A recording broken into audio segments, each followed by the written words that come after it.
জুড়ে যেন আগুনের রাজত্ব। তীব্র দাবদাহে বন থেকে লোকালয় সবখানেই ছড়িয়ে পড়েছে ভয়াবহ দাবানল। স্পেনে জারি হয়েছে জরুরি অবস্থা, আর ফ্রান্স বাধ্য হয়েছে ইউরোপীয় ইউনিয়নের কাছে সহায়তা চাইতে। তীব্র তাপপ্রবাহে বিপর্যস্ত ইউরোপ, দাবদাহের কারণে ভয়াবহ দাবানল ছড়িয়ে পড়েছে স্পেন ও ফ্রান্স সহ একাধিক দেশে। পরিস্থিতি এতটাই সংকটজনক যে প্রথমবারের মতো দাবানলকে কেন্দ্র করে জরুরি অবস্থা জারি করেছে স্পেন। অন্যদিকে আগুন নিয়ন্ত্রণে ইউরোপীয় ইউনিয়নের জরুরি সহায়তা চেয়েছে ফ্রান্স।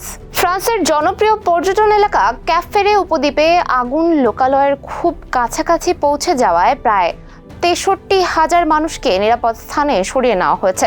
অনেককে উদ্ধার করা হয়েছে নৌপথে। ফ্রান্সের স্বরাষ্ট্রমন্ত্রী জানিয়েছেন, চলতি বছরে এটি দেশটির সবচেয়ে ভয়াবহ দাবানল। এখন পর্যন্ত প্রায় ১০,০০০ হেক্টর বন ও ভূমি পুড়ে গেছে। ক্ষতিগ্রস্ত হয়েছে অন্তত ৮০টি বাড়ি, যার মধ্যে ৫০টি সম্পূর্ণ ধ্বংস হয়ে গেছে। এদিকে স্পেনের রাজধানী মাদ্রিদের পশ্চিমাঞ্চল থেকে ১০,০০০-এর বেশি মানুষকে সরিয়ে নেওয়া হয়েছে।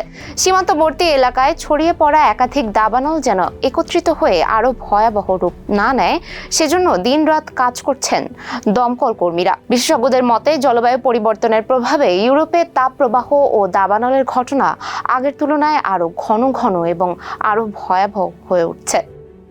এতক্ষণ সঙ্গে ছিলাম আমি সুমাইয়া হক তন্নি। নিউজ ফ্ল্যাশ 71-এর সাথে থাকার জন্য ধন্যবাদ।